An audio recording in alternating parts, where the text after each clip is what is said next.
It's a double feature.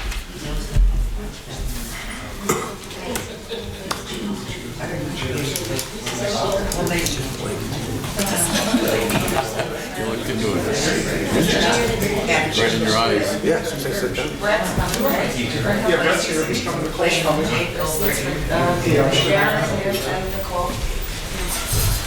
Who's coming?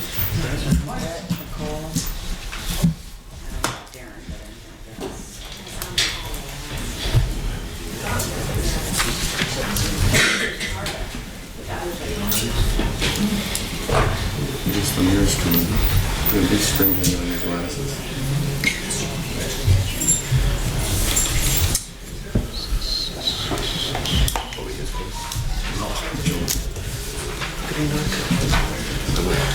He should be here.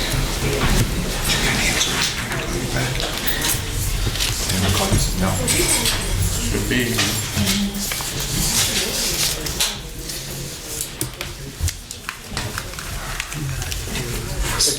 Tim said, as soon as it's the same as other meetings, welcome statement. You said you're going We to. did have welcome Yeah. statement. And before that, I'm going to mention that the meeting is for the sole purpose of the presentation. Yeah, that sounds good.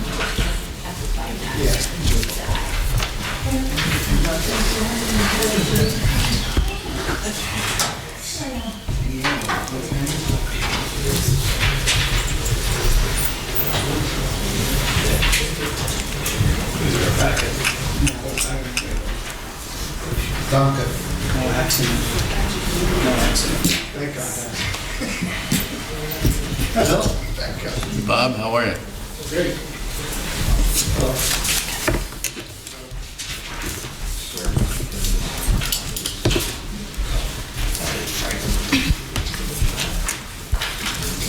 Sam Troy called. Probably different last minute.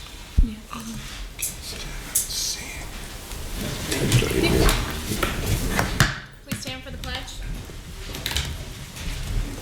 Pledge allegiance to the flag of the United States of America and to the republic for which it stands, one nation, under God, indivisible, with liberty and justice for all. Almighty and everlasting God, who resides over all things in heaven and earth, come and preside over these deliberations, so that those that make the decisions may be guided by your wisdom.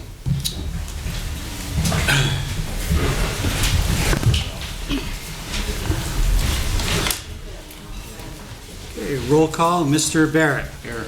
Mr. Belusco. Here. Mr. Merritt. Here. Mr. Brooks. Here. Ms. Gilbert. Present. Also in attendance tonight is City Controller Darren Snyder.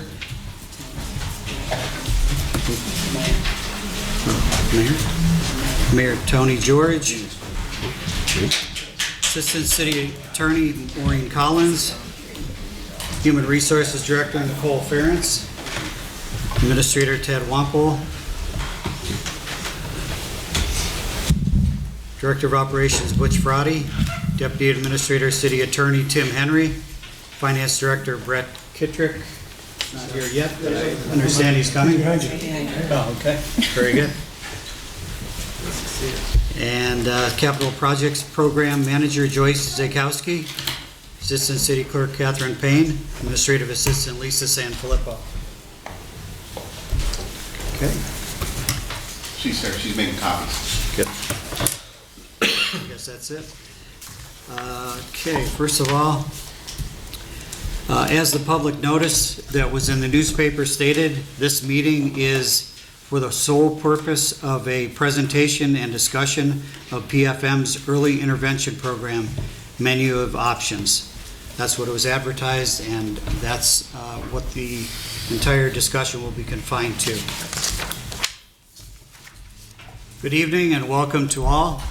Tonight's meeting is a regular session of City Council. Please turn off all cell phones. According to the First Amendment, this meeting is a limited or designated public meeting, as all regular sessions of City Council are. The chairperson is the presiding officer of the meeting. As a City Council meeting, specific rules and procedures of council are followed. The list below are examples of important council rules. They are not intended to be a complete list. Persons addressing the council shall limit their address to 5 minutes. All remarks shall be addressed to the council as a body and not to any individual member thereof. No persons are allowed to address the council from beyond the rail, except the speaker at the dais or the podium who has the floor. Preservation of order. The chairperson shall preserve order and decorum, prevent attacks on personalities, or the impugning of members' motives. Points of order. The chairperson shall determine all points of order. Persons authorized to be within the rail. No person except city officers or their representatives shall be permitted within the rail in front of the council during any meeting without the express permission of council. Finally, in order to be heard by all here in attendance, as well as to be picked up by the microphones and recorders, when members of administration are speaking, please stand up and speak into a microphone. Council will speak into their microphones at the table. Thank you. Okay. Mr. PF. He's over there. Okay, Mr. Presenter of PFM, please come forward. Okay, so one logistical challenge. My computer is there. I think I can reach it without reaching the boundary here. You can come in. Okay, all right. Just want to check. So you know I was listening to the rules. You still want me to carry this or for recording purposes or no? I have a pretty loud voice. I'm okay? Just introduce yourself. Okay, great. So I'm Gordon Mann from Public Financial Management. We're one of two firms that's been hired to do this work along with colleagues from McNeese who aren't here. The last time we were here in front of council, we had a representative from each. And just by way of introduction, which way I'm supposed to face? I'll face this way. Just by way of introduction, council and the mayor went out last spring for what's called the Early Intervention Plan, or the Early Intervention Program. It's a program offered through the Commonwealth of Pennsylvania. The Department of Community and Economic Development basically puts grants out there to do what are called multi-year plans, where you walk through a process. The first step in that process is to take a look at the city's revenues and expenses and to project them out of the baseline scenario, assuming nothing changes. That's what we did last time I was here, which was, I would say, December 6th or so. The next step is to say, okay, this is where we're headed without any changes, and generally it's not a good picture, otherwise you wouldn't be in the program. It's nothing to be alarmed at. The next step is to say, okay, what are our options to change that trajectory? Because that's not a place that we want to be, or we're allowed to be by law. And then the third step is to say, okay, this is what we're committed to doing over the next 3 to 5 years. So I'm going to do two things tonight. One, we're going to do a quick recap of the baseline projection, because unless you've been cozying up to these numbers for the last 3 months for some reason, you've probably forgotten what's in them since December, or it won't hurt to do a little bit of a refresh, and some things have changed. And then we'll talk a little bit about the menu of options for dealing with that. Like a menu, and we'll talk a little bit more about this. This is not about telling you what you should do. Unless you go to really fancy restaurants, they don't show up and say, this is what you're going to eat. They give you a menu and they say, these are your options, and you pick from it. So that's what we're going to try and do tonight. I'm going to try and present you with the menu, answer questions about items that are on there, take feedback from the folks who are here, and certainly from you, and whoever else wants to reach out to us over the next week or two or a couple of weeks, and then refine down the options. So, okay, these are the ones we think make sense. So let's talk about where you are first, because the menu only makes sense within the context of who you are and where you are. These are the numbers, and one other thing, I'm not going to read every line here tonight. I have no problem. However the city wants to make the presentation available to folks, I have no problem with that. I'll hit the highlights here, but I'm not going to read 35 slides to you word by word, or I'll put you all into a boredom coma. So I'll just hit the highlights. These are the numbers that we talked about in December, right? So the total revenues, total expenses, those are millions of dollars. So the budget for this year, your revenues are 47, or at the time we talked about it, were 47.7 million, and your expenses were 47.9. This is all of the general fund. This is the police department, the fire department, the trash collection. This is, in your city, it's almost everything. You don't break out things into separate funds very much. This is what we projected when we talked, and folks can go back to the December 6th presentation if they want to talk about how did we assume real estate taxes change, and how do we assume income tax revenues change, and what do we assume for salaries, and what do we assume for health insurance and debt and all of that. This is where you were. At that time, the budget had a $300,000 hole in it, which is why you see the 0.3 under 17. It's not gonna work that way. That's since been addressed, but you can see the trouble really hits in 2018 where you have a $4.6 million deficit. That would be for next year. And then it grows to 6.8, and 7.5. So those are your numbers as of December 6th, we'll say. So what's changed since then? A couple of things. First, council and the mayor have adopted a budget. So instead of working off of a draft budget, now you have a final budget for this year. A couple of the things, and this will be more for the folks behind me than in front of me, because the folks in front of me already know this. Amended budget was passed. It was passed with a real estate tax increase, but a little lower than what was proposed in the mayor's budget. There was a reduced allocation for road paving from the general fund. There was a large vehicle truck purchase. Folks who were back here, the trash vehicle was in the budget, was taken out. Police training salaries were reduced. The allocation that was in the budget had covered 3 cadets, and now it covers 1. We went back and talked with Butch a little bit about the infrastructure improvements, tried to get a better handle on what you need for your sewer system, which I'll talk a little bit about, what you need for your storm sewer system, a little separate, and then made some refinements in terms of what you want on hand for pay-as-you-go capital. So pay-as-you-go capital should be the thing you have that would solve the Sullivan Creek wall problem, right? Pay-as-you-go capital is the money you have to deal with capital projects as they arrive. So when you have a problem at the police station, you have $1.8 million or whatever it is to deal with that, which is what happened a couple of years ago. When you have a problem with Sullivan Creek wall, not that you would have $6 million sitting around, but you would have some amount of money to start that construction.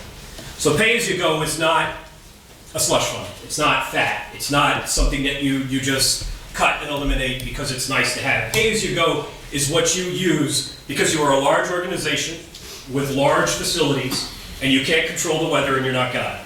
So you have to have something on hand. Think of this as sort of as your savings account. This is the biggest thing that's changed since we last talked after the budget. So this is your projected and your actual contributions to your pension plans. You have 5 pension plans here. They're color-coded, hopefully somewhat intuitively. 2 red on the bottom are the 2 fire plans, 2 blue up above that are the 2 police plans, and the gray bar is everybody else. So what happened this year, you'll pick it out pretty quickly. The gray bar for this year, there isn't one. So for last year, your contribution to the non-uniform pension plan was $800,000. This year, for a variety of reasons, technical, some of which I frankly can't really explain, your actuary said you have to contribute anything to the civilian pension plan this year. It's zero. Zero. Next year, it's $2.2 million. So you have a jump from $0 to $2.2 million. Or if you want to think about it back in terms of last year, you have a jump from $800,000 to $2.2 million. So that's a big jump. You don't have $2.2 million just sitting around to eat that next year. That's also not a suggestion, that's a requirement. The minimum municipal obligation is not something that here in Pennsylvania you have a choice whether you want to fund or not. You have to make your pension contribution every year. Not the case in New Jersey, not the case in some other states, it is the case here. If you don't, you get hit with really, really heavy penalties and interest where they basically make you give the money and then make you assume you did it January 1st of the year before with really nasty compounding interest. What we have in this slide is what your actuaries, which is an external firm, different firm, has said that they expect you to pay this year. What you have then in 19, 20, and 21 is the actuaries saying, well, let's just assume whatever you pay next year will continue out. If you're looking at that trend, it shouldn't make sense to you. Look at what it's done since 2010 to 2016. That's not a straight line. 18 through 21 is, because for right now, and your actuary is working on these numbers right now, and that's okay, that's appropriate, lots of cities are going through this. What the actuary has said is just assume it's going to be flat. We'll tell you what it's going to be later on. So in some respects, on this slide, this is actually a best case scenario. So we take the change in the budget, we take the pension contributions, and these are your new numbers. Right, so this is your top level revenue, this is your bottom level revenue, your bottom level expenses. So again, budget is balanced, $47.1 million. Projected next year, 3 things happen. $2 million jump in debt, because right now what we have in your baseline projection is what you have in your debt. $2 million jump in your pension contribution, could be more, could be a little less, but it's probably going to be about at least that amount. And then some increases in salaries, whether partially because for the police they're in the contract, some assumptions that we have in there, and then we make some assumptions about your revenues. So if you remember back, if you don't, I'll show you, back to here, 2018 it was $4.6 million. Now 2018, the deficit is $5.7 million. And it grows by about $1 million each. And it boils down to your pension MMO contributions are going to be higher than what we thought they were going to be last year. And they could still end up being even a little more, a little higher. But that's the best number we have right now. Okay, so two problems with this number other than the fact that being in the red obviously isn't good. The first thing is, generally when we look at this, we look at your structural balance, right? So what that means in layman's terms is, do your recurring revenues cover your recurring expenses? And what we have on the left end to walk you through this, in 2016, you had about $5.5 million in reserves that you carried into the year. Your audit, if you really have looked at it very carefully, will show a little different, a little higher number, but some of the money that's in there is in cash. So you have about $3 million worth of property from the redevelopment authority. You can't take a chunk out of the ground and hand it to your firefighters and say, here's your paycheck this week, right? You can only pay, I'm killing myself in the microphone. You can only pay yourself with cash, or pay with cash. So you have about $5.5 million, thank you, in reserves. Now what we think, what I'm showing there for 2016 is that you had no deficit. What we think is actually the case is you had about $1 million deficit. That would be commensurate with what it was in 2015. We don't know that number for certain yet. You won't know it officially for quite a while. The books on 2017, 16, I think they close in 24 hours. They're not even closed yet because you wait until March, and we'll talk a little bit about what that means on the revenue side. But basically, your picture here is actually is probably a little worse than I'm showing, because you didn't have zero last year. You had $1 million deficit. This year you're budgeted to zero. So let's assume you're going to bring in what you budget and you're going to spend what you budget. So that keeps you even. And then in 2018, when those big, scary, ugly numbers hit, now your reserves are gone. This is on an accounting basis, right? So these are the numbers that will appear in your accounting report. This includes what's called receivables, which is not money I have today, but money I can reasonably expect to receive in the next 60 to 90 days, however it is you do the accounting term. To some extent, that bar out there, that 2021, that bar's irrelevant. Because while as scary as it looks, if you do nothing, and you won't, but if you did nothing and you wouldn't get to 2021. This is like the how dead can you get question. If you don't do something in 18 and 19, 2021 is academic. You won't ever see that date. The more concerning thing, and while this is bad, lots of cities have this sort of structural deficit problem, right? So you're not alone. Where you are alone, or where you are more unique, is in your cash situation. So this is everything. This is money you have in your hands, and it's money you expect to have in your hands, and it's assets, and it's accounting, and it's general ledger, and it's all that sort of good stuff. This is not. This is good old-fashioned cash. This is money in your pocket, pull it out of your bank, pay your debt, pay your employees, pay your vendors. This is cash. This is what you need. And you don't have very much of it. We talked about this before. At the end of 15, you had $500,000, which in terms of a $50 million budget, $500,000 to the average person is a large amount of money. But think of it this way. You had less money in your savings account than you would need to pay 1 week's worth of bills. You ought to have enough in there to pay 2 months' worth of bills. Now, $500,000, or this number here, the problem is there's a mismatch between when you're going to need to make these expenses and when you're going to actually have cash on hand. So according to your accounting method, when the clock hits 12 midnight on December 31st, you stop recording your expenses, right? Whatever isn't paid gets into the next year, with some exceptions. But you don't stop on your revenue side. You actually keep the meter open for about 3 months.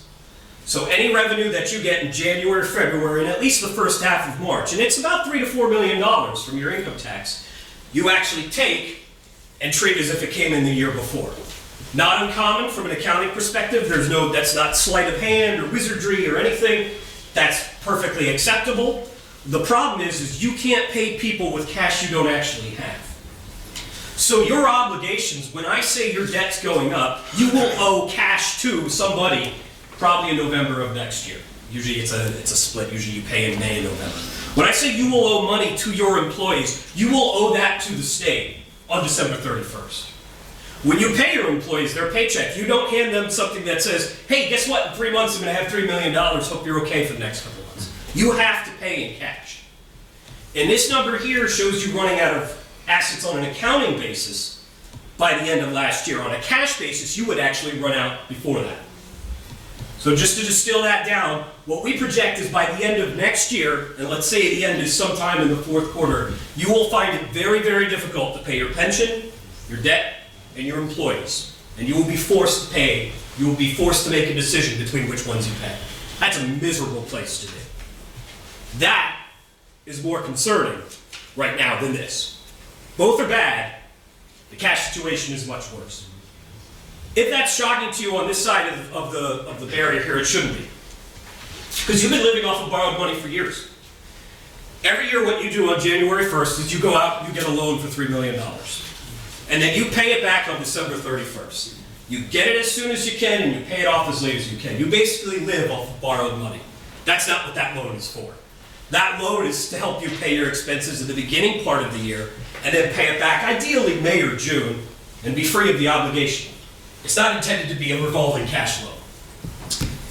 You also, depending on the year, don't pay all your bills on time. So you finished 2015 with $500,000 in the bank. Last year, we think, and again, we'll know a little more later, you finished with $1 million in the bank. So that's good, right? Well, not to the insurance company that you didn't make your last payment to. It's about $500,000. That's how you got the cash out. You just didn't pay somebody. That's a bad, bad place to be in. Because eventually, that catches up to you. Eventually, the person you're not paying has the leverage to make you pay. So we're going to talk, this is the truly depressing part of the presentation. I promise it will get a little better. But here's the first recommendation. You guys are in an extremely tight cash situation. Extremely tight. You need to watch this very, very carefully. Every quarter, you should, as a group, however it makes sense to do it publicly, do it privately, do it both, doesn't really matter. You need to look at three things. One, how much cash do I have today, and what am I likely to have at the end of the year? Because there's a chance you could run out of cash at the end of this year. How does that happen? Well, you have a snowstorm where you pay $500,000. You didn't pay those people in money you don't have, you paid that in cash. And while you should hopefully get some of that reimbursed back to you, you don't get it the next day. There's a lag in the cycle in terms of when you get that money. The second thing you should talk about, and I think you already do a little of this, is the budget to actual. So I know Brent issues these reports on a monthly basis. Quarterly might be a little easier to do it, but frankly, if what you have in terms of looking at what am I spending, what am I supposed to spend, what am I collecting, what am I supposed to collect, if the cycle you're doing works, then great, stay with that. And then the third thing is the multi-year financial projection. Because as grim as this looks, this will change over time. This will change when you do something with the debt or you don't. This will change when you have a new arbitration award from the firefighters. This will change when the actuary says this is what your pension numbers are really going to be. And it won't just change for the year you're in or the next year, but it will change over time. So coming back to this and revisiting this throughout the year and then over time becomes really important. This is what prevents you from trying to avoid the obstacle in front of you just to run into one right behind it. This is what gives you a little broader view of the field. Okay. So let's start to talk about solutions now that we've talked about problems. In our mind, what the city needs to do is it needs to, and I'm going to borrow from a very grim analogy that Rendell used when he was mayor of Philadelphia and then when he was governor. He said, nowadays, and he was referring specifically to Philadelphia, but it applies here, cities have a gunshot wound and they have cancer. The gunshot wound is they're going to run out of cash. It's the short-term immediate threat. And if you don't deal with that, you don't worry about cancer because you're done. But it also has cancer. And cancer isn't something generally you go in and you get taken care of in an afternoon. It takes time. And so what we need to do, I think, corporately, what you need to do as council and mayor, is you need to address the bullet wound, and then you need to put yourself in position to address the cancer. So what is address the bullet wound is pretty simple, don't run out of cash. The address the cancer is a little more complicated. So what does that mean? I think there are a handful of key trends that we have to keep in mind, right? So if you're not a finance person or you're not here every day, you're a council person and you have other responsibilities, these are the 4 or 5, this was actually 6, no, there's 5 bullets to monitor. So your taxable real estate, your assessed value of property, not your market value of property, your assessed value of property. How is that changing? Because the real estate tax is one of 2 really significant engines you have. You've had very little growth on the income tax, and that's again where you're unusual. That first one, most Pennsylvania cities have that, unless you're in a really high growth area. The income tax, the lack of growth, that's more of a surprise. You've got the high debt burden, you've got the pension liabilities, and then you've got the lack of capacity to undertake financial problems. It's usually at about this time when people start to check their phones and drop off, because you could really, unless you're a finance person, you could really only take so much of it. So let me try and for those more behind me than are in front of me who may have sort of checked out, your problem is not an accounting problem anymore, okay? This isn't numbers on a spreadsheet, numbers in a news story. This is real world stuff. If you drive down to where Solomon Creek is, this is what happens when you're in the situation. You have a hole in the wall and you can't fix it. You don't have the cash on hand to fix it. You're not really in a great position to go out and borrow more money to fix it. You really can't afford not to borrow more money to fix it. When you work yourselves into these types of financial problems, and that's happened, this should not be interpreted as some sort of mass criticism or direct criticism to say, the 20 people who are in front of me or whatever it is created this. They didn't. These problems have built over time. Your debt problem, pension problem, structural deficit. Some of them are all around the state. Some of them are created or exacerbated by state law. This did not happen in the last 20 years, okay? But you're here now and you have to deal with it. This is one of these, it may not be your fault, but it is your problem types of situations. And unless you deal with it, you have more of these. You have holes in the walls, and it starts to impact people in a very real way, where this isn't just numbers on a spreadsheet from some guy from Philadelphia, but this is something that actually impacts the people who live here. And I think you're there. So this is a big, scary problem. Let's turn it into something we can fight, right? So instead of thinking this is a $6 to $7 million problem, let's think of it as 3 $2 million problems, because that's in essence what it is. Let's think of this as a 3-headed monster. You've got $2 million as a problem that's from your debt, where it jumps from $5 to $7 million. Does the next slide do that? No.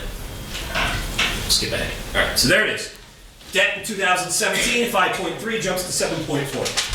You have a $2 million pension problem, at least, but let's go with that for now, where it jumps from 4.4 budgeted this year to 6.5 last year. And you have a 1.5-ish that's growing structural deficit problem, which is basically our revenues don't grow as fast as our expenses problem. So let's talk about how we deal with the latter two. The one I'm not going to actually talk about tonight is the debt problem, for a couple of reasons. One, you've already talked about the debt problem a whole lot with my colleagues from PFM, and I really don't, frankly, have very much more to add.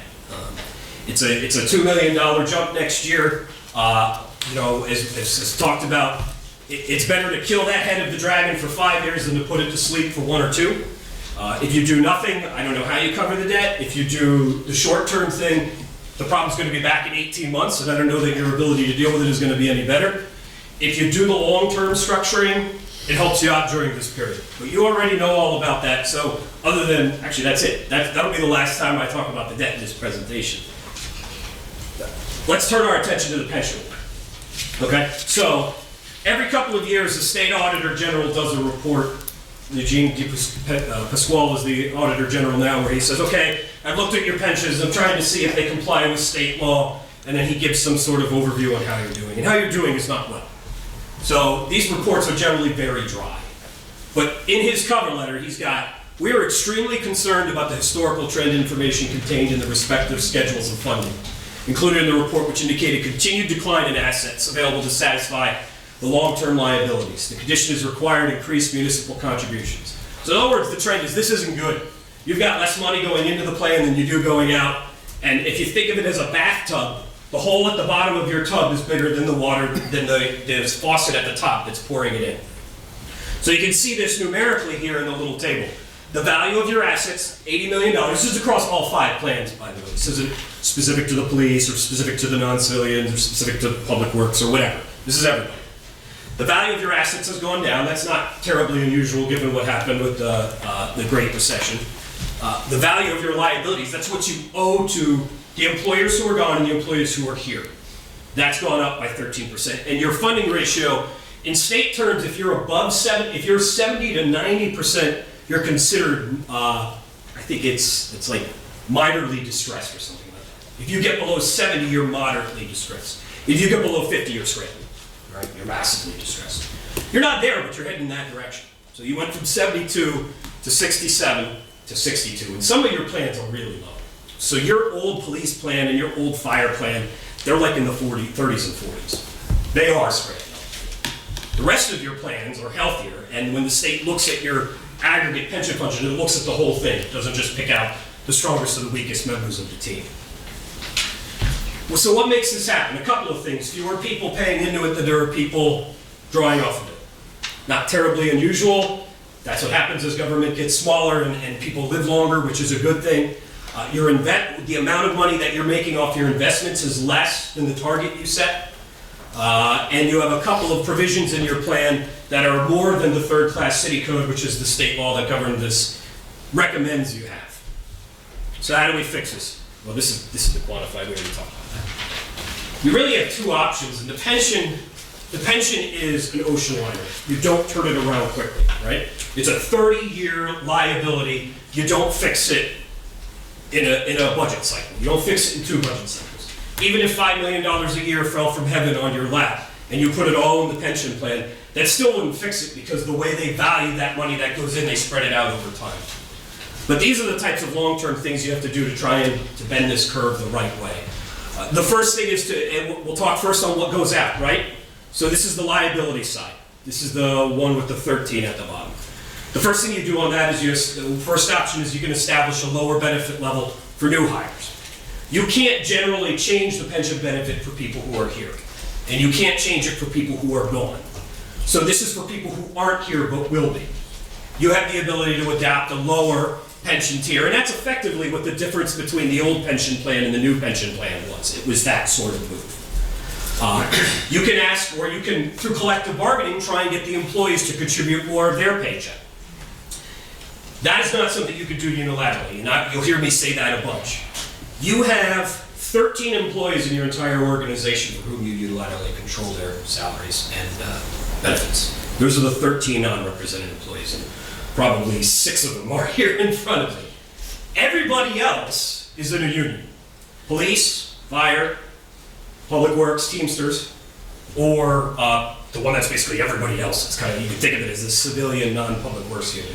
You can't just uniformly say, we're cutting your salaries, we're increasing your health insurance benefits. People who, and you guys know this, again, more for the people behind me, who will say, well, why don't they just stop spending money on people? Why don't they just cut their salaries? You actually can't legally do that. You have to do it through collective bargaining, and you would have to do the employee contributions through collective bargaining. If you really want to get into the nuts and bolts of some of the things that are in your pension plans that are richer, is really what the state is saying that you're required to give. The state auditor's report has that. To give you an example, if somebody puts money into the pension fund and doesn't vest, they don't stay the amount of time that's required, and they leave, you give them their money back with 5% annual interest. Probably none of you are earning 5% annual interest on your checking account. That's not something you're required to do. It's something you are doing, but it's not something you're required to do. And I don't know for that one in particular, you may not have a lot of people leave before they vest. So that one can sound big and scary, but I'm not sure what the financial hit there. But those are the types of fine-tuning things that if you can go in and change them. Again, for collective bargaining, you can't just wave your wand and make them happen. If you can change that, then that changes the liability side. The second side is the funding option. And there aren't a lot here. But there is one that is worth thinking about, all right? It's an ugly option.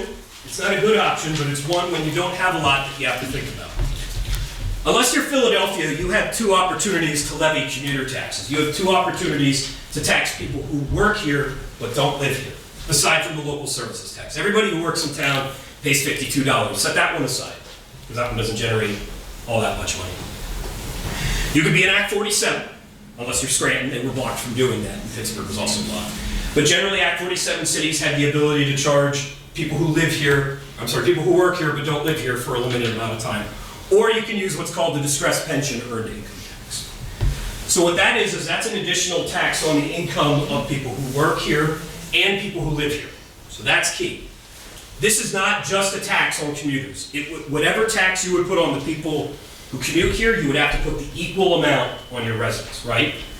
You already have one of the highest earned income taxes. You have the highest in Luzerne County and probably one of the top 20 in the state. So you already have a high tax level. So as I said, this is not a great option. But what this does give you the ability to do, if we're trying to talk about, so what are the negatives? It's a tax increase.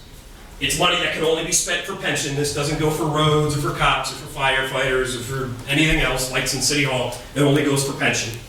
There's a formula that caps the amount you can get. So you can't say, we'll take $10 million from this thing. And if it's something you want to explore, we can walk you through that, but that's definitely not, it's way too technical for this meeting.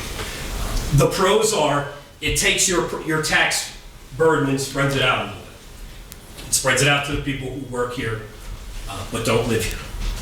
Is it a problem from an economic development recruiting standpoint? Not great. Is it a problem from increasing the tax burden on the folks who live here, who work here, who you generally want to retain? It's not good.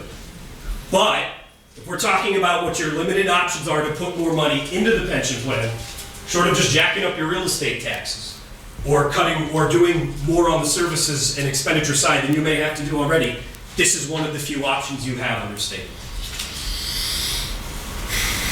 All right, so that's the pension problem. The other problem you have is the one that most Pennsylvania cities have, including probably many of your suburbs. Definitely Scranton, I know that's not a suburb.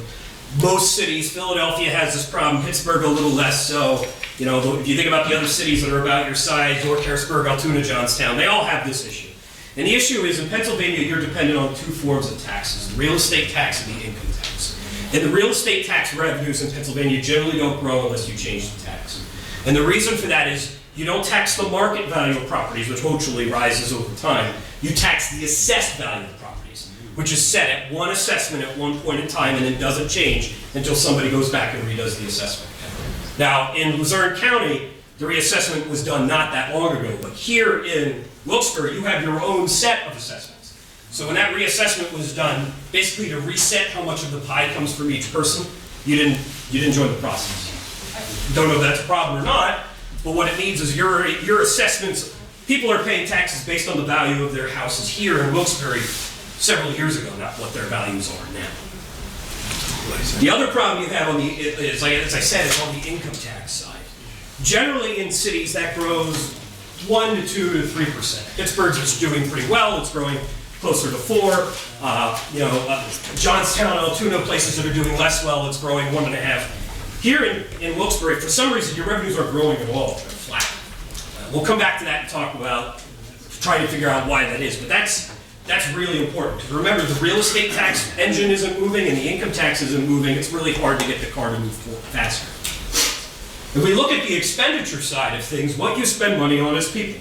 That's not unusual and that's not problematic. That's what city government is. It's cops, it's the folks who collect the trash, it's firefighters, it's people. And if we extend beyond that, it's school teachers. That's what city government is. You're not in the aircraft carrier or the nuclear missile business as a local government. But then if we're talking about how to bring your budget into balance, we've already said, the real estate tax and the income tax doesn't grow very much. You'll quickly get back to the expenditure side, and what your expenditure side is people. So you have two very broad ways of controlling or reducing expenses on people. One is controlling the growth and how much you spend per person. We'll talk a little bit about that. And the other is controlling how many people you have. Well, what about everything else, right? What about the lights? What about the cars? What about everything else? What about that truck I saw on the side of the road where the guys didn't look like they were doing very much? What about all that other stuff? All that other stuff is about 14% of your budget. If you made it all go away, you still wouldn't be balanced. And you also wouldn't be here because your lights wouldn't be on. The other thing you would have, the more you cut that, the next time the next Solomon Creek wall happens, it'll be bigger because you've cut the amount of money you spend on maintenance, right? So you can only cut that stuff so much. Good to be vigilant about it? Absolutely. Absolutely, because you don't have to collectively bargain with the truck, right? To stop running. So it's it's valuable, it's important, but it's not gonna move the needle enough without you getting into what you pay people and how many people you have. So what's this structural problem? Property tax and earned income tax, talked about that, the fact that it hasn't grown very much except for tax increases. Other is everything else. It's not debt, it's not pension, it's primarily your people. And you can see that what your property tax generally grows out, what the assessed value generally grows out is it doesn't, and what the income tax grows out is about 0.5%. So it's not quite nothing, but it's not very much. And then the personnel expenses, what's in our projection is it grows by 3.6%. So remember, let's go back to December and remember what I have in my projection, what we have in our projections. We're assuming that salaries increase by 3% per year for the next 3 years for the employees, for everybody, for the next 2 years. For everybody but the cops for the next 3 years, and then everybody gets 2. The question is, why are the cops on a different schedule? Because the cops already have a contract. So they have a contract that locks them into 3 threes. It just basically says, when that's over, let's assume a 2, and let's take the police pattern and apply it to everybody else. That's not your collective bargaining position. That's not where you're trying to get. That's not an official offer to any of the unions or any of that, but that's the assumption that's in here. We're also assuming that your health insurance expenses grow by about 8% per year. And that's a little higher than the national average, but where you've been recently is your premium expenses have been actually a little higher than that. I think the last 3 years are maybe 15, 10, and 9 or something. So the first way you make changes here without affecting directly, and obviously the services you provide, is you go back to that assumption, you say, well, geez, I can't give 3% annual raises if I don't have any money, right? So you start to say, okay, for collective bargaining, we're going to offer less than 3%. How much less? How much longer? I don't know. That's between the city and its labor union, or its labor council, and that brings the labor unions in for negotiations. But changing the growth in the wage patterns, how much money you offer people, particularly on the front end, has a significant impact. So this is just hypothetical. This is not what you can do, maybe what you want to do, any of that. This is just intended as an example here. If you switched out the first 3% in the wage increases for everybody but the police officers, and I think I'm actually here. I think we'd have to slide the police officers from 19 to 20. But if you did that, you can see it saves money the first year, but then it also saves money every year after that. That's not because you've frozen wages every year after that, it's because of the compounding impact, right? So I have generally a step structure, and I stay at one step the next year, then I'm one step lower every year going forward. This is why it's important to make these changes on the front end. This is why you get more value from saying, well, we're going to do a lower wage increase this year or next year, or the first year you could do it, as opposed to we'll lower it we'll lower it on the back end. And you can see for the individual groups, where does it save the most money? Well, where you have the most employees. And the reason it's a little different for police and fires, remember that's a 0 on a 2 for the cops instead of a 0 on the 3. You can also see the amount of money. This is the, well, why don't they just cut all the managers' salaries by half, and what will that fill? The answer is, again, not very much, because you don't have very many of those employees. You only have about 13 non-represented employees. So you have about 150 employees, maybe 130, and 13 non-reps. To give you a sense of magnitude, Reading has about 500 employees and about 80 non-reps. So theirs is 1 out of every 5. Yours is about 1 out of every 10. So you just have a smaller number of people who aren't represented by unions. It's not necessarily a good or bad thing, but what it is when you try and change salaries, it means you basically only get to turn a much smaller dial than other places do. Health benefits, this one's really text heavy, and all I'll say is health benefits are expensive. All of this is just fancy talk for shifting costs, right? So this is basically shifting more of the cost candidly to the employees. It's not pleasant, it's ugly, there's a couple of different ways you can do it so that it has less of an impact on certain bargaining units or certain members of the bargaining units, but that's in essence what this is. That's what all of this is.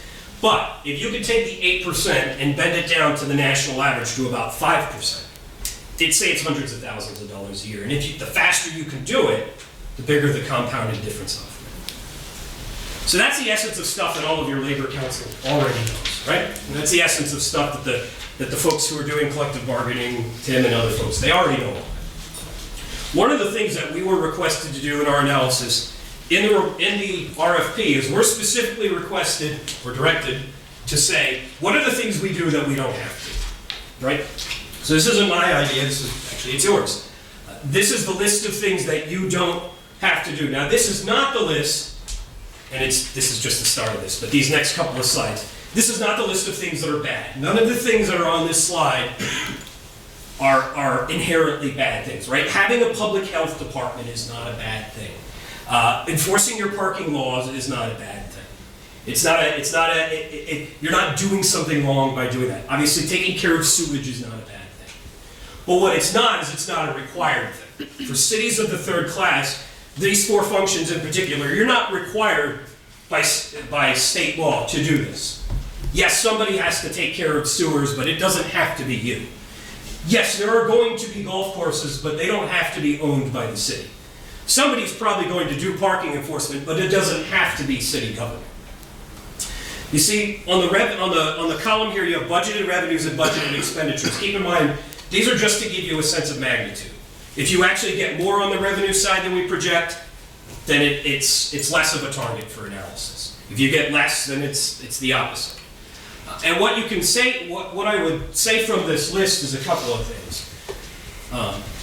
You want to focus on the ones that have more of a financial impact. So the public health department, in addition to the fact of all the benefits it provides, actually doesn't cost you money right now. It brings in $900,000 a year and you spend $600,000. Now the caveat is most of that $900,000 is grants, right? And grants you don't control. So if that ever goes away or shrinks or whatever, say through changes at the federal government level, then that balance can flip. But right now where it is it's probably okay. The two items on this list, and I'll skip past this slide since I'm basically just talking about it. The two items on this list that I would focus on are the first one and the bottom one. The first one for the sewers, not because it's losing you money, it's not, 1.3 to 1.0, but there's a mismatch between who gets the benefit and who pays. Right now, your sewer fees are paid by people who live here. The sewage that travels through the pipes is not just through the people who live here, but the people outside of the city. So this is an area where the people who live here are actually subsidizing, paying to cover expenses for some of the people who don't live here. There are options to deal with this. There are a handful of options. You could try and do a fee, you could try and do a utility, you could try and do an authority, you could just get out of the business, right? Because the other thing this is a giant liability. If one of these pipes breaks, you gotta fix it. And the only money you've got is your general fund money. You don't have a utility enterprise fund. Some places will have a separate sewer fund or a separate trash fund, and that thing sort of works like its own business off to the side. You don't. It all happens in your general fund. The second thing is the golf course. I don't know how many of you are golfers. This is always an extremely unpopular recommendation, but we make it almost every time anyway. This is one of the few recommendations where the FOP and the IAFF generally like this recommendation. You don't have to be in the golf business. I'm not saying you should sell the golf course tomorrow and knock it down and make condos. There are probably reasons you can't, right? There's probably deed trusts, there's probably land things, but there are other options to do this rather than having a publicly run golf course. There are authorities that do this, there are private companies that do this. Think about it this way. If you're in the position where you have to start reducing services, and you've got the police and the fire on one side, and the golf course on the other, which is the one you look closer at?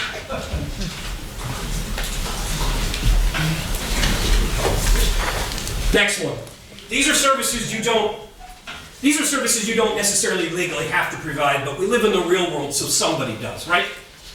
So, and I'll hit the trash collection one for the folks who are in the back here in a second. Let me just do another one. You don't have to be, and I think there's at least one firefighter in here, you don't have to be in the ambulance business. It's not a requirement. There are some cities who aren't.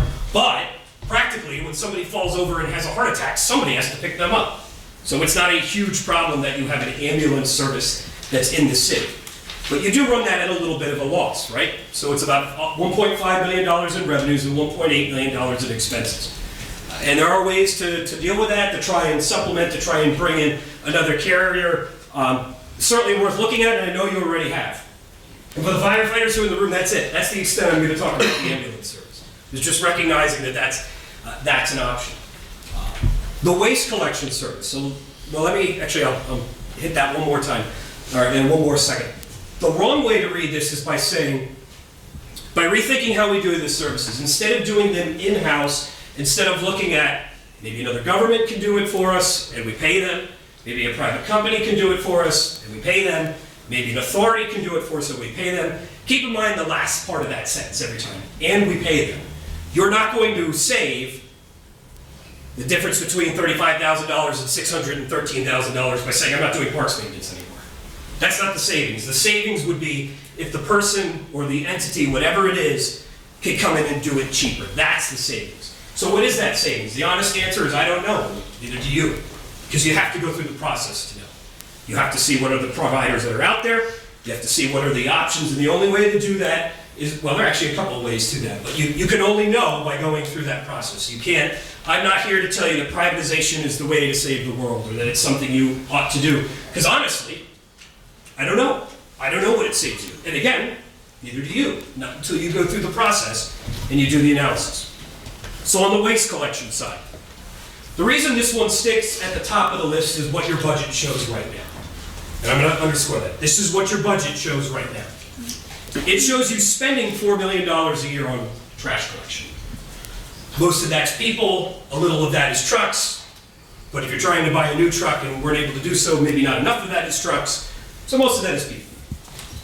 I don't know if everybody who's in the $4 million there works on trash. I'm almost positive they don't do it all exclusively. When you have a major snowstorm, those guys go out, right?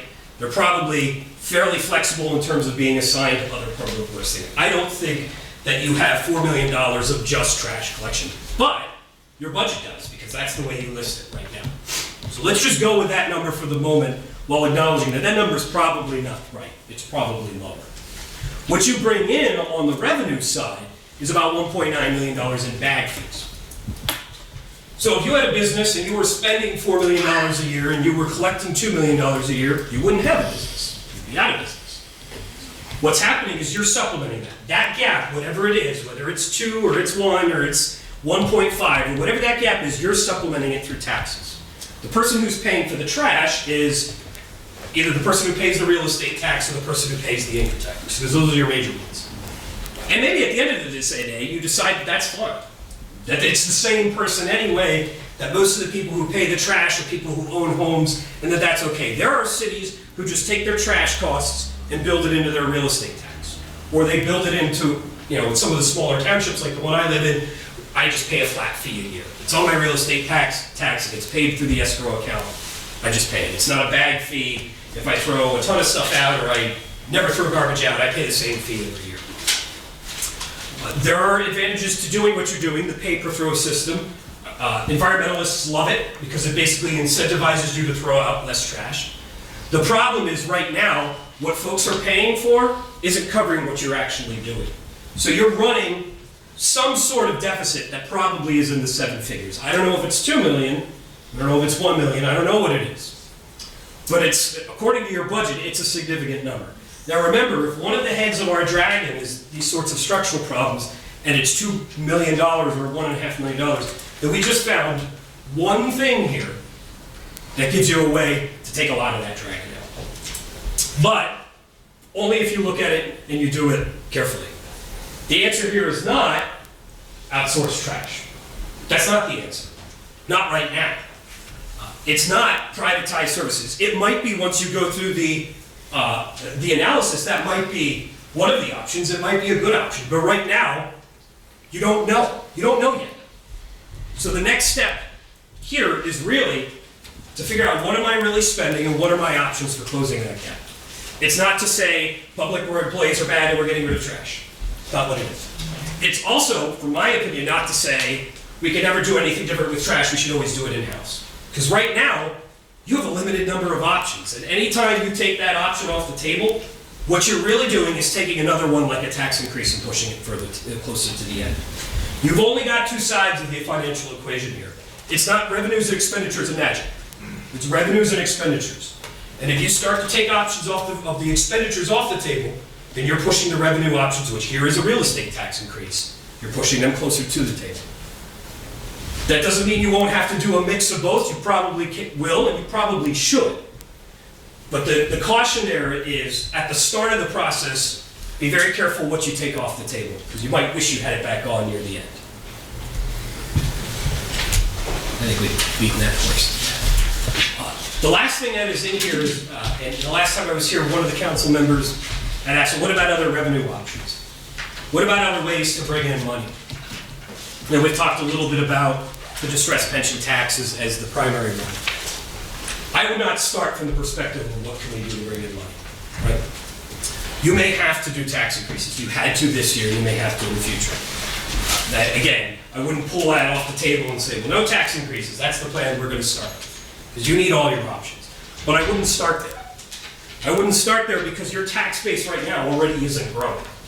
And the long-term way you recover, whether it's through this or through some other process, is for your tax base to grow.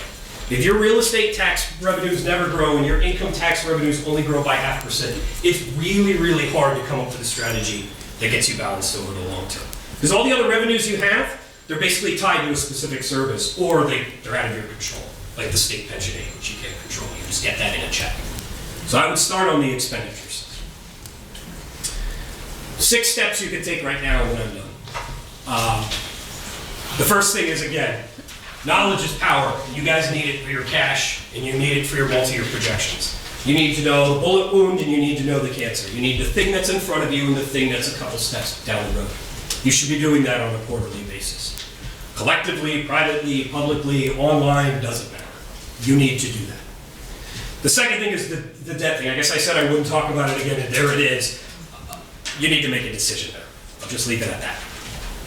The third thing is right now, 3 of your 4 collective bargaining agreements are up. One of them's in arbitration. The firefighters, I think, the firefighters started their arbitration this week and it continues next week or something like that.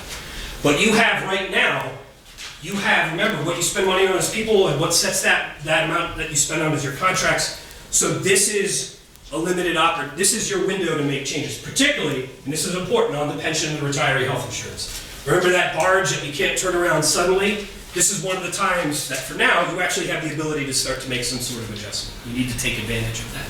And your labor council and labor lawyers will have ideas on how to do that. The fourth thing is to get the complete pension reports. Coming back to that, at the pension number at the beginning where I said, this is what we know now, but it could be better, it could be worse. You're already working on that, I think, but that number, this is where when that number comes back, if it's bigger than we projected or less, you'll want to work that into your multi-year projections. That's the next big piece of news that you need to get before the budget lands, sometime in the fall. The fifth thing, and this is one you can do on the revenue side, it's strange that your earned income tax revenues aren't growing more. I would sit down with your earned income tax collector who's not here in the city, it's a countywide collector as is required by law, and I would ask them why. Why isn't it growing? Couple of possibilities. One possibility is it's not growing because people aren't making more money here, right? So the tax base itself is flat. If that's the answer, you need to know that, because that will advise your options on everything else. Maybe not. Maybe there's something that can be done. Again, you don't collect the tax. That's not incumbent on you. That's a county-wide collector here, and it's a pretty good one. The one you have, based on our dealings with them in other parts of the states, they're fairly open to having these conversations. Some of these collectors aren't. Berkheimer, who's your collector here, is to sit down with them and say, hey, what gives? What's happening in the suburbs? Are they also growing at this really flat rate? Is there anything we can do to get this up? Because if you can get this tick from 0.5 to 1% without increasing the taxes, so this is not asking Berkheimer if you should increase taxes. This is basically saying, is there money out there that we should be getting that we aren't? Is there something we can do to fix that? Have that conversation, because this is one of your 2 big engines in your car. And then the sixth thing is, again, evaluate the alternatives to the trash collection system. It's not privatized, not yet. It's look at what your options are. Because right now, $2 million deficit stares out of the budget at you. $6 million budget deficit stares out of our projections at you. Those numbers are too big to ignore. I don't know where that analysis takes you, but you need to do it. You need to have that conversation. You need to have the honest conversation with the folks behind me and with Butch to talk about what the number really is that you spend. You need to talk about what your options are to fund it, whether you need to have the conversations, do you privatize or do you keep it in-house? Where's your value? What do you want to do there? And you need to understand what your options are and then take action on it. That's where you are right now in that. It's not in flipping the switch and going into the private sector tomorrow. It's not the reason. And I think that's it. There are lots of people behind me, some of whom may want to talk. I can come back at the end, or I can hit it now, kind of what the next step is in this process. Why don't I just hit it now, because it's short. So this is actually the second to last step in the process. It's the menu of options, and then it's the report. The last thing is to say, okay, this is the report that basically summarizes everything we've talked about, and talk in a little more detail about the things we think you should do right up front. You've got a big hole, and that hole didn't get here overnight. It didn't get here over the last 24 months, it didn't get here over the last 36 months. It's taken time to get to where you are. And there's not a good plan that could be given to you right now that fixes all your problems forever starting tomorrow. You're gonna need to work at it, decision at a time, step at a time, year at a time. Again, always keep in mind what's the thing in front of me and what's 2 steps down the road. The last thing I will say is this has probably all been fairly depressing or grim. Here's the good news. This will get better. This will get better because I've seen it get better in other cities. I've worked in cities all over the Commonwealth for over a decade, and while every city has its own story, they all somehow, some of them more painfully than others, some of them longer than others, they all as a city government come out of it the other side. This will get better. But what you do over the next 6 to 8 months will determine how much better it gets and how fast it gets better. That's it. Probably not how most people are feeling. I'm just going to unplug this just so I have something to take notes with for the public comment session. Just turn this off so you're not blinded. Yeah. Solar flare down. Get myself real quick.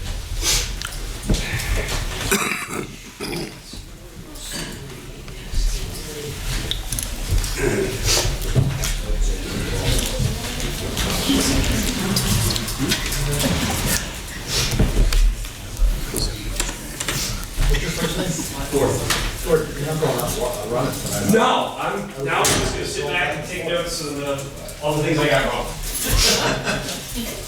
We're gonna go ahead and move into council questions or comments regarding this. Mr. Barrett, do you have anything to add? No, right now I'm more interested in hearing public comments.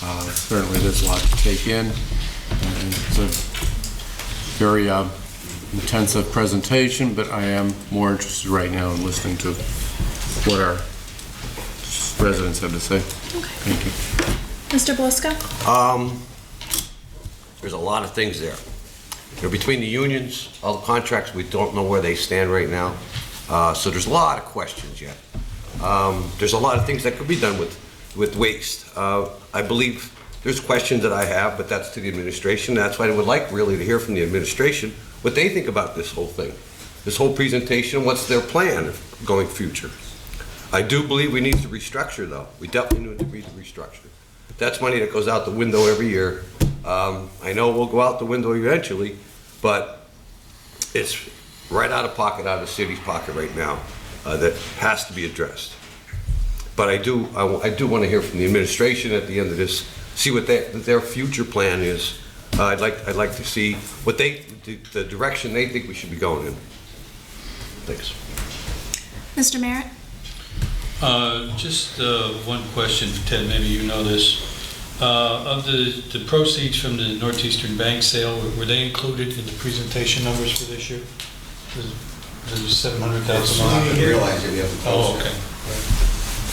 That's it for now. Mr. Brooks? Mr. Mann, it seems that we are just trapped. State law traps us with the pensions, with collective bargaining, that it seems that all municipalities around the state of Pennsylvania can only do so much because we are shackled by Harrisburg. Yeah, I think there's some truth to that. Yeah. Now, I'm paid by the state, so maybe I'm not supposed to say that. But I've worked long enough around the state that I will say that. Right.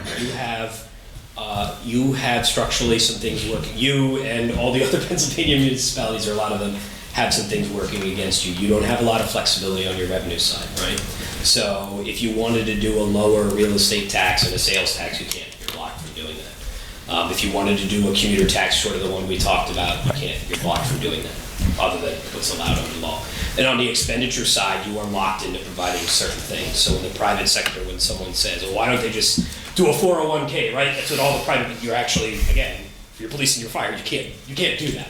There are certainly restrictions. There are certainly some of the things that you face, whether they're short or long term or not, of your creation. Could you also, not now, but provide me with a list of success stories in the state of Pennsylvania and the time frame of which they've been turned around? Yep. And off the top of my head, we are a declining tax base. I wouldn't say flat, I'd say declining.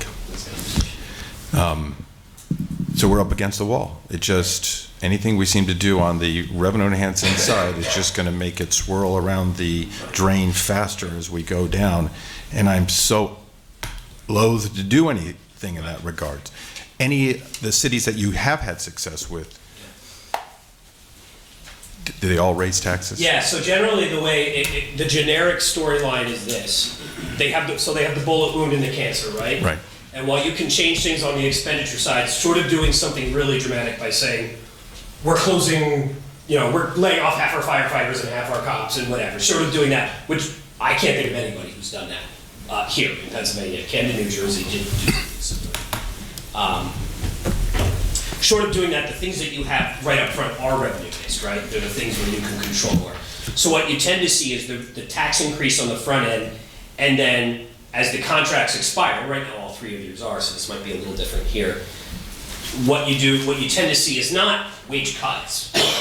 It's saying instead of 3%, we're gonna grow by X. Instead of 8% growth in health insurance, we're gonna grow by 5. And by bending that cost curve down, that combined with the revenues generally gets you to a place of being flat. That's what you tend to see. So you're not Pittsburgh for lots of different reasons, right? But they're a city who went through Act 47, and they're a known success story. What they did on the front end is they actually got help from the state. So that's the first thing. Let's acknowledge that they had their tax structure changed. They changed the mix of taxes so that the city got more of the income tax. It was effectively a tax increase. They did some service reduction, where they did say we're going to have fewer cops, firefighters, paramedics. There might have been some other things in there. But then what we're going to do is actually, and this is directly relevant, they said, look, we need to look at our trash system. So what we're going to do is manage competition. We're going to put the trash service out to bid. We're going to invite the employees to bid. Now that may sound like an underhanded way to get a privatization, but what actually happened is the employees won because they knew the service better than the private people did. And what they said is, look, it's more important to me to have jobs than to have jobs at the salary I've got. So we'll make these changes, and they tended to be routing and how many people were on a truck and that sort of thing. And again, bigger city, you may not have those options here. But they started to do those types of things and bent the expenses down. And the combination of those things, help from the state, and that was a really important part of the story. The revenue adjustment and then the expenditure adjustments over time got them back to a place where they were balanced. Got it. No, I don't want to get into any blame game, but as you said, this has been a 30-year process, and this is the hand that we are certainly dealt with.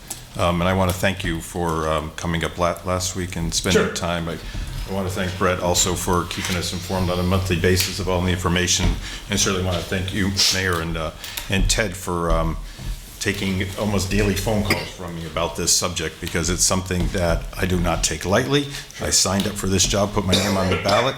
I've actually lost sleep over this. It is something that are a half a dozen of you out there in the audience that talk to me on an absolute daily basis through Facebook messages or phones, and I appreciate that too. And we'll figure this out somehow. So thank you. Right.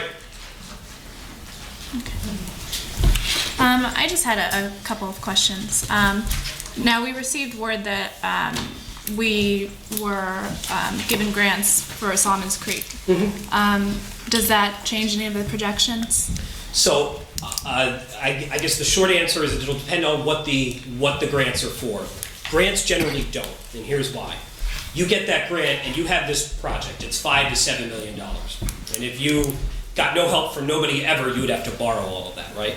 So what the grant does is it takes the amount that you have to borrow and it shrinks it. Think of this as it's like if you got a $5,000 gift from your grandmother before you bought a house, you would put that towards the mortgage, and that would help you with the down payment cost, but it wouldn't necessarily help you going forward. So the grant, what it should do, provided it's money that can be used for something you need in that project, it should lower the amount a little bit that you have to borrow. And there will be some savings there, right? There will be some savings because you'll be borrowing a little less. But right now, in my projections, I'm not showing you borrowing any money for Solomon's Creek. Everything that you have in there is without you doing anything with your debt. So the debt structure doesn't go down and you don't have any new money for Solomon's Creek. Now, I asked this question previously when the presentations pertain specifically to the debt restructuring. Yeah. Do we have any indication of what impact the debt restructuring would have on our credit rating yet? So it's actually the other way around. So the way it works is the credit rating impacts the debt. So the credit rating is them saying, this is how creditworthy we think you are. You get that first, and then you do the restructuring. Then they would come back to it over time. Right, that's what I'm referring okay. to. So then they would, my guess, and I'm guessing on behalf of the credit rating agencies, but I'll make the guess anyway, is it probably helps you a little bit. Because one of the measures they look at is how much of your money that you collect this year are you spending on debt.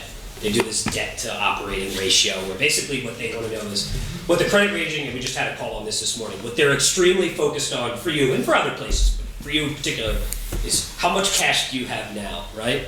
How much cash do you have, and do you have flexible, we were asked this question 7 different ways on the credit rating call. So doing the restructuring and freeing up some of that cash would probably make them feel better. I don't think from an industry standpoint, and I know it adds debt on the back end, and you're very right to be thoughtful about that, right?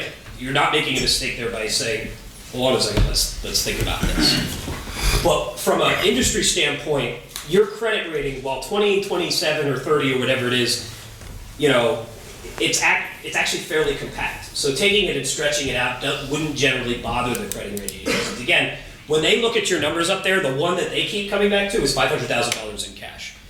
Because what they're trying to evaluate is how likely are you to not pay your debt. That's what credit rating is. And how much cash do you have on hand is a big part of that. So I think it helps you a little bit in the long run. Okay. This question I think is more geared towards the administration. Now, Mayor George, you've been in office almost 2 years now. Is there any particular reason why council has just been made aware of these issues recently? And this isn't placing a blame game or anything like that, but why was the city in relatively good financial shape under the last administration, but less than 2 years into a new administration, it seems like we're on the verge of economic collapse? I don't know where you were for the past 2 years, but I think in January of 2016, when I first got elected, I kind of said the budget we had was fictitious with all the revenues, and it was $1.5 million, I think I said was in there, and I asked for a tax increase. Because what I was saying is we're in distress. You know, I don't know where you were, if you were sleeping, but you voted no for the contract, no for the tax increase, and you said you're going to keep voting no for a tax increase because the people can't afford it. And I spread in the paper, actually it was on Bond Buyer, your comments about not doing anything with privatization or tax increases, and they're saying, geez, that's not, you don't raise taxes, and you don't privatize, if you don't cut services, how are you going to pay your salary? And you can't. And I don't think it's my administration. I said I was left this by the prior administration. In the past 4 years I was on council, I complained about him, the way he was refinancing every 2 years down the road, no pay any principal, just pay interest, do it again, and he did it for 12 years. And nobody said anything. I said that when I first came on. You can't keep refinancing every 2 years and not paying any principal. He borrowed, in 1998, there was a $31 million pension that he put in. In 2012, when he took over, it was still 29. He refinanced it again in 2015, and it's still $31 million. That's why we're here. You can't blame the last year and a half when I tried to get you to raise taxes, or when I said let's try a different ambulance approach and have a backup transmit. You were totally against that. But it comes back now, he's saying the same thing. You can't do both. You can't have services and not raise taxes, especially when salaries increase. Our health insurance went up 15% last year. That's why we're here.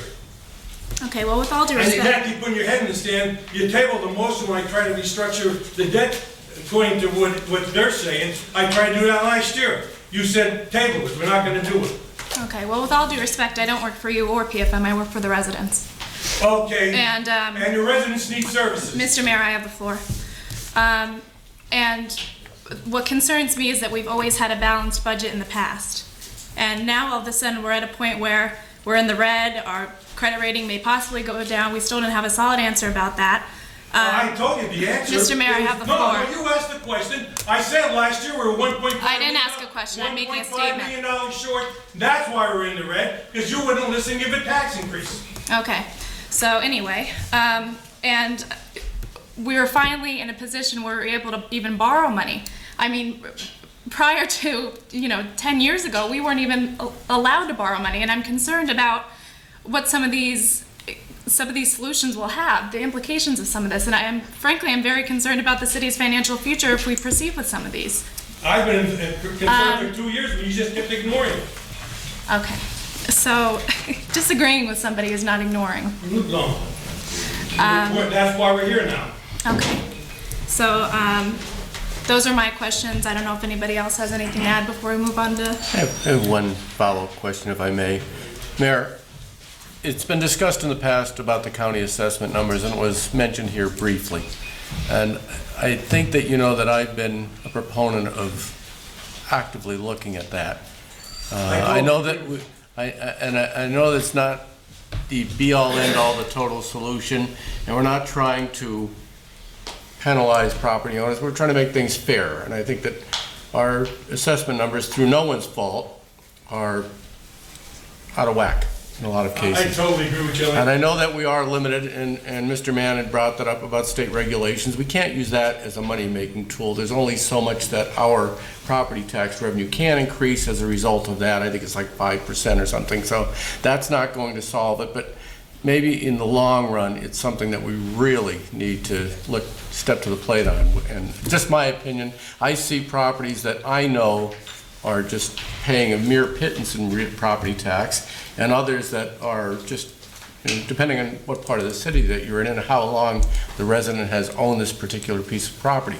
And that stifles people from, and as we talked about Pine Ridge and those other places, it stifles people from building homes when 2 blocks away of a property owner that has an older home that is probably worth nearly as much as a newer home in some cases, and is paying just a fraction of real estate taxes because we haven't adopted the county's assessment numbers.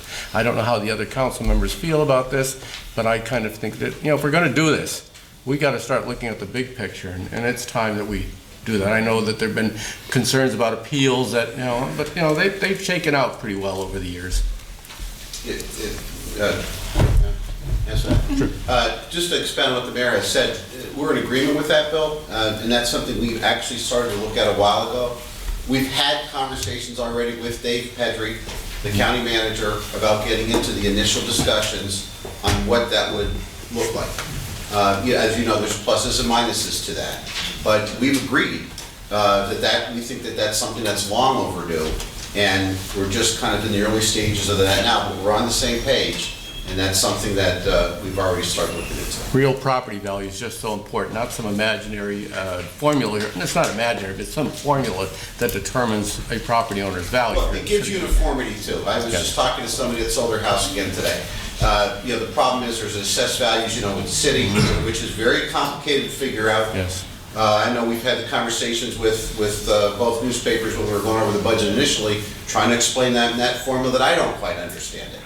But when you have one assessed valuation from the county, whether they agree with it or not, and then there's a different one from the city, which is awful hard to figure out. People are coming in to buy a home. You know what I mean? There's just no consistency there. So I think that will help. I don't know if it's too aggressive to look at maybe even adopting this for next year. I know obviously we're not going to do it in 2017. Bill, we actually started this after the last time you spoke about it. Okay. It's a great idea. Well, I'm glad that you're looking into it. I think it really needs to be done. Thank you, Mayor. With that, we'll move into public discussion. Cynthia Sipple.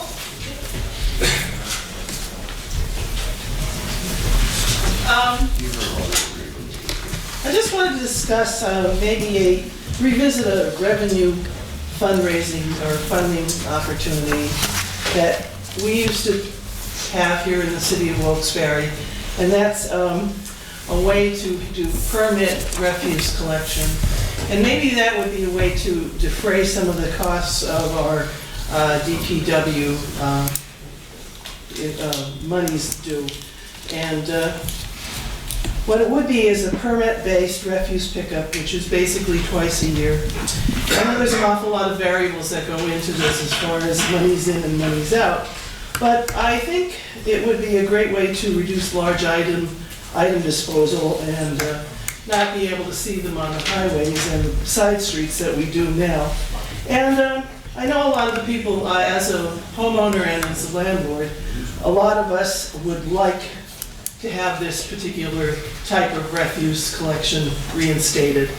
And I hope you consider it. Thank you. Okay, thank you. Does anyone have anything to add to that? John Sahoski?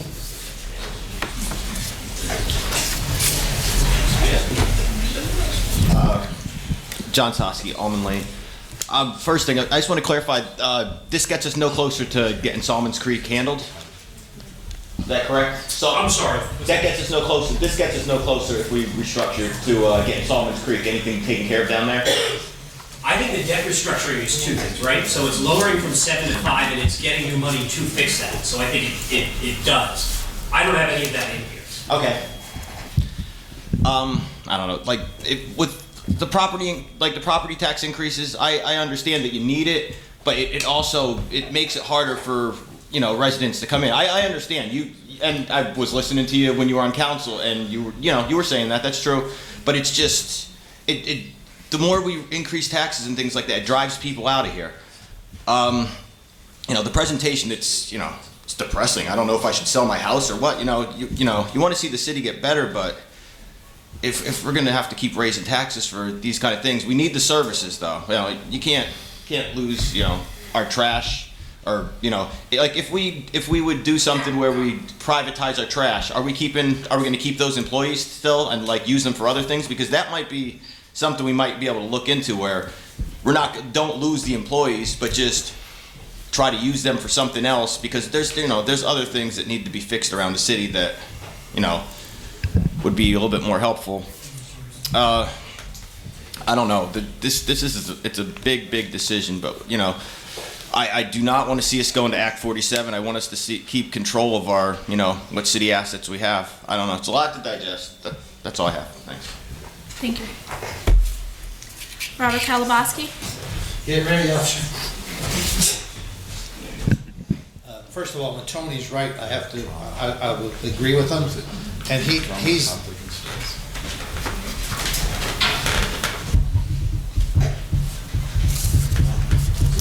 Is that on the atomic clock now? Beth, when Tony's right, I have to agree with him. And he was the one who fought Tom Layton along with myself. The reason we're in this situation is because of 12 years of Tom Layton shuffling the money around. And when I was here and Frank Sorick was here, I don't know what name he called us. We were dummies or whatever, but here we are, and now we're stuck. And he's retired with a pension, collecting it, and his health care.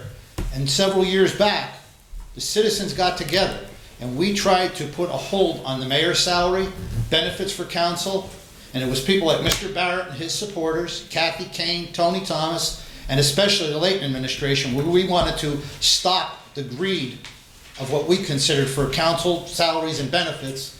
And we ended up getting, myself and Walter Griffith, investigated by the organized crime unit of the state police, believe it or not. Instead of chasing the mafia around, they're trying to put us in jail for just merely trying to cut benefits and stuff. And the problem we have here is, with the unions, somebody has to sit down with the unions and just tell them, we can't afford no more raises. We can't afford none of this. A firefighter said to me, Bob, we only want 3%. I said, 3%? Where are we going to get it? We are in dire straits. And this man from PFM, what I don't understand is we paid, where'd he go? We've already paid these people. We paid your company $250,000 years ago, and now it's another $50,000 or $70,000, and we're in no better shape now than we were when they started. And the thing is we've had, now with this last tax increase, how much more money it's costing the taxpayers. We can't afford it. And what a prime example of what happens is, in 1978, the owners of the Times-Leader got together with the unions and said, listen, we can't do this no more. This is the first time in the history of this company we have to borrow money. And it ended up, they sold the company and the rest is history. And I'm not against the firemen, I'm not against the police, everybody wants to get paid. But where is this money coming from? And I think the best thing we could start doing is looking at cutting these salaries to the council, the mayor's office, everybody. Everybody got to start taking a cut. It's just absolutely ridiculous that we're in this situation. And we're not going to, who's going to end up paying for this is us, the taxpayers. The benefits everybody gets and these health care and everything, I don't think anybody in the city could afford it. Nobody could afford it. And it's just too much to digest tonight, this projection here and everything. And I don't know why can't we go see if we can get private financing to take over our debt? And it's not, I mean, look at the job they're doing in Hanover Township. That's all privately funded. There might be some billionaire, maybe that Warren, whatever is Buffett, maybe he could come in and buy our debt since we're helping him with his taxes for 10 years for nothing. I mean, you'd hate to see him run out of jet fuel when he's jetting around the country. You know, at least we're saving him tax money. But we cannot afford these pensions no more. We can't afford the health care. We can't afford none of this. And the proof is here. And just so you know, Tony was right. Leighton was running a shell game, and he laughed at us. Laughed at us. We don't know what we're talking about. We knew what we were talking about. We've spent hundreds of thousands of dollars in refinancing the last several years, and we're no better off than we were when this all started. And that's what irks me. PFM is here, and what did they do when they come in for $250,000? They raised every tax, every fee, everything they could possibly do to suck money out of the taxpayers, but yet not 1 cent was taken away from the city officials. And when we tried to take stuff away from the city officials, they filed a lawsuit on Walter Griffith. You had the state police running around here like they were going to get the Gotti mob, and all it was a bunch of citizens trying to make their town better. And I don't know when you're going to, do you have any idea when you're going to try to vote on this, or what we're going to do? Is there going to be other meetings? Because this is a lot to digest. Are you finished with your presentation? Yeah, I'll bank my 45 seconds, but go ahead. Does anyone from council have any comments regarding that? Bob, as far as this presentation, I think this goes on, and it wasn't the Leighton administration. This goes on for years and years and years. There's more people that we're paying that aren't working for Wilkes-Barre than are working for Wilkes-Barre. I mean, this is on for years with the unions and the pensions, as far as that goes. This isn't just short-term. Right. If I could just close on this. I think what should be done here, I don't know if all the union people are here, but there should be a meeting with the unions and say, look, we can't do it no more. I mean, how do you give raises when you can't afford it? We cannot afford no more. Can't afford it. And we're bankrupt, basically. And when Tony's right, I have to agree with him. And he was the one who fought it. Because Leighton just played the shell game. And now look, Leighton's collecting his pension. McGroarty's collecting his pension. Well, that's $10.5 million in debt and running around here like a nut that he is. And here, look where we're at. So I don't know what the solution, what yous are going to do, but I just, when will this thing come up again? Possibly at the next meeting. We might have a vote on it. Vote on what? Restructuring? On the debt restructuring. Okay. Possibly. It's not certain yet, but. Thank you. Mr. Galabowski, we're in negotiations with all three unions. We were in arbitration this week with the fire. We finished next week, and everything you said we've been trying to do. And I have no problem making a resolution that no elected official should receive a pension. I can make that resolution. Just so you understand. That's state mandated. Well, I can't make a resolution recommending I know Chief Barrett doesn't take a pension contribution. I never did on council either. Well, just so you know, I met with Mr. DePasquale, and all this is going to be addressed on what's going on with these part-time salaries or part-time service towards a full-time pension. Because he was very upset when he heard about it. And I just met with him no more than 3 weeks ago. Just have to put it all together. Yeah. And maybe at the next council meeting, you could write to him or do it, or maybe PFM could do it. I know council members have in the past tried to not contribute to their pension, but they were actually told by the state that they had to. So I mean, that would, like you said, it would have to be something that was approached at a state level. Not to get thrown out, but the problem is, like I keep saying, Beth, it's not right that Just lean I Amy know, for. I know, but In other words, just- 12 years part-time, and then the guy collected hundreds of thousands of dollars in healthcare. Now McGroarty's collecting, Layton's collecting, and that's what's bankrupt, when all these firemen and police have to work all these years. I know, I And it's understand. just something that irks me beyond means. I know. Well, we'll take all of your points into consideration, and thank you. Thank you. Okay. Motion to adjourn? I would just like Yeah, Dan, go ahead. Gordon, I have one question for you. This was your Alderman. Could you clarify for us and the people, it seems like Act 47 has like a stigma to it. And what the ramifications would be if we can't come to an agreement and we can't increase our revenues and decrease our expenses. And the city, at what point would be forced to go into Act 47? And then what laws does that entail to benefit the city or to diminish? So let me, those are good questions, and it's long and it's complicated, so I don't want to, let me just try and give you a brief answer, and we can talk about it whatever format makes sense. The first thing is about Act 47, you don't get into it automatically, right? So the way that, let me just talk about how the process works. Somebody files a petition. Somebody could be the mayor, it could be council. There are a few other people who have standing 10% of the electorate, that sort of thing. Somebody files a petition. DCD comes in with a list of about 13 things, and they run through the checklist. And think of this as when you take your car to get it inspected. And you have to check off one of the 13 boxes to be eligible for Act 47. If you take those 13 boxes, they break down into kind of two categories. One is you've missed a pension payment, you've missed a debt payment, you've missed a payroll. And you haven't missed any of those things yet, right? But if you don't deal with the cash issue next year, you probably will. So if you want to stay out of Act 47, addressing that cash issue is absolutely imperative, because if you don't, I don't know how you avoid it, let me put it that way. The other sets of boxes that you can tick off for getting in there is if you've had X% deficit over Y years. And the people who make that determination are sitting in this room, right? It's not me, it's not you, it's not the city, it's not the folks. It's DCD comes in and does that.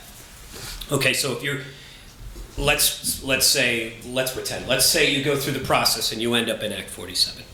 There are 3 benefits that city government gets, tangibly. The first one is a simple one. You get priority consideration for grants, but there are 20-something other cities in Act 47, so you would not be alone at the top of the list. Set that one aside. You have the ability under Act 47, unless you're Scranton or Pittsburgh, to levy the commuter tax for a limited amount of time, and any tax increase you do on your commuters, you have to do on your residents. But it does give you the ability temporarily, for as long as you're in Act 47, to expand your tax base. The third thing you get, which everybody gets, including Scranton and Pittsburgh, is the Act 47 plan works like a salary cap for compensation for employees. So the plan says city and FOP, city and IAFF, city and other 2 unions, you have this amount of money to negotiate. For health insurance, for salaries, for overtime, for longevity, for life insurance, do birthday parties every Friday if you want. Whatever you want. This is what you've got. But you can't go over that cap.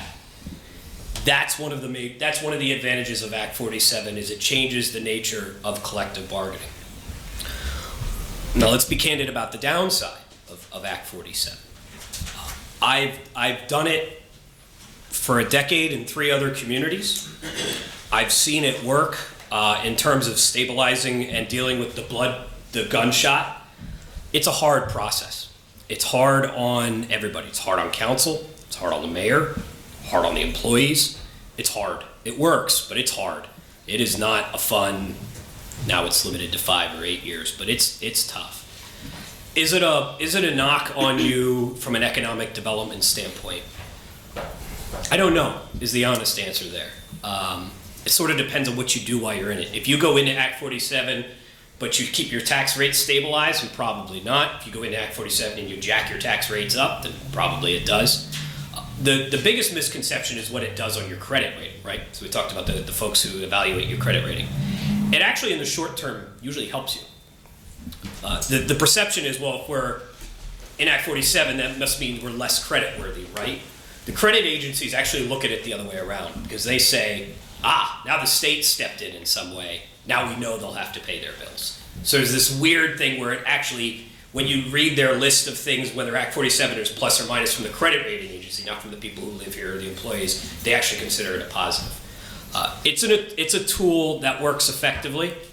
It's a tool that works effectively a whole lot quicker than it did in Scranton. I'm aware that you're very close to Scranton, so that's on that will obviously be on people's minds.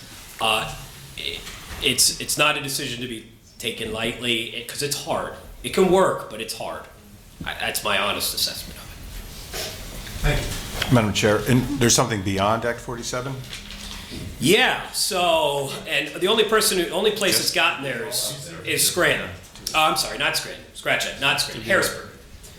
If you went into Act 47, the way it works is you do one of these plans, and like the one that was done earlier. But the big difference between the one that was done 10 years ago and the Act 47 plan is you no longer have a choice.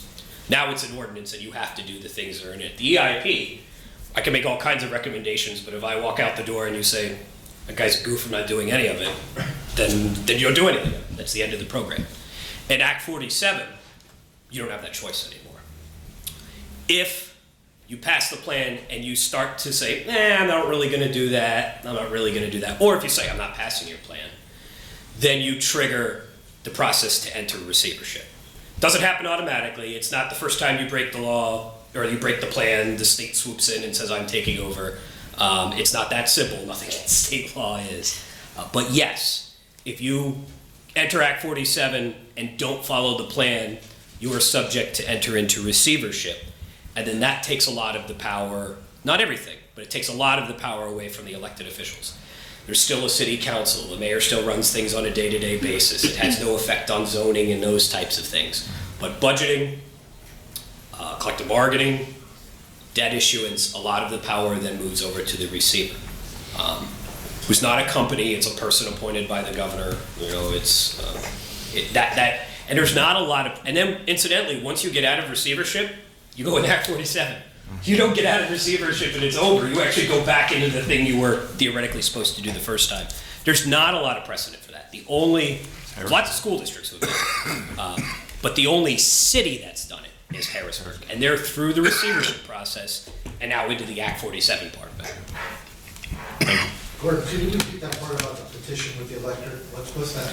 One of the bodies that can put you in act. One of the parties that has standing to lobby to put you to trigger the start of the process is 10% of the electorate in the last, I want to say, gubernatorial election. It's in the law. But basically, the gubernatorial or the local election? I think it's the gubernatorial, but I'm not sure. It's a good question because obviously it makes a huge difference in the number. But that's what it is. It is in the law. It's pretty rare. There are some places that have done that. Newcastle is one that I'm familiar with, but it doesn't happen all that often. Jim, did you want to? Yeah, as an officer of the city and a longtime taxpayer, I just want to say a couple of things. First of all, I agree with Mike Velasco. This did not happen overnight. It's an accumulation of many factors, as our PFM representative said, and it's not the fault of any one person. It bears restating, as Mike did, that there was nothing in the city coffers when the previous mayor took over, for many, many reasons. Okay, it's not to blame anyone. It's a very complicated situation. Many cities have been, continue to be, and will be in this situation. It's not productive to play the name game, which we have played a little bit here tonight. The bottom line is we just need to move forward and work together and do what it takes to get where we need to be. Thank you. Thank you, Mr. Ryan. Okay. Motion to adjourn? Adjourn.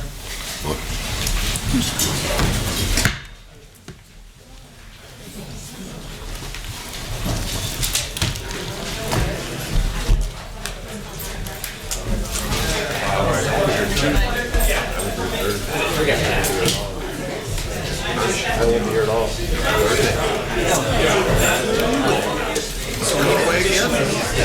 tired. Oh, really? Oh, yeah, right. Yeah, Michael Myers. What? I gotta go.